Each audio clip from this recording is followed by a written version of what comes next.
এখন বাজে 2:05। ছেলের আমার এই স্নান হলো।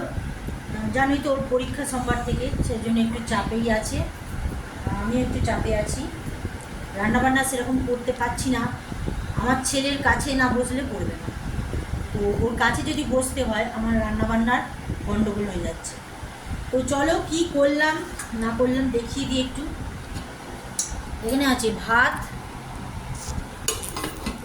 আমার অনেকক্ষণই হয়েছে। এখানে আছে পাট শাক ভাজা পেঁয়াজ দিয়ে, এখানে আছে কাঁকরোল ভাজা আর পটল ভাজা। পটলগুলো একটু শুকনো শুকনো হয়ে গিয়েছিল, গতকাল যেহেতু আবার পটল এনেছে, আমি ওই জন্য যা ছিল পটল সব বেঁচে ফেলেছি আগে, একটু শুকনো শুকনো, আগের পটলগুলো একটু শুকনো শুকনো হয়ে গিয়েছিল। আর এখানে আছে দেখো সমস্ত কিছু আনাজ আজকে পেয়েছি, কচু, কাঁচকলা, গাজর, বরবটি কড়াই, ঝিঙে, আলু, শাকটা পটল, আর ওই কী শাক, কুলদানা, কুলেখাড়া, গেঁড়ি, মাছ, এত কিছু দিয়ে ঝোলটা হয়েছে।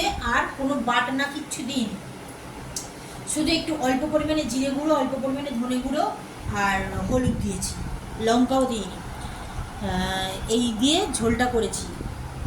কেমন খেতে হয়েছে না খেতে হয়েছে তো আমার ছেলে বলবে। আর এখানে আছে গন্ধরাজ লেবু, যেটা প্রত্যেক দিনই থাকে, গন্ধরাজ লেবু আর আম। তো এই আজকে আমাদের লাঞ্চ মেনু, ঠিক আছে, খেয়ে নিই চলো।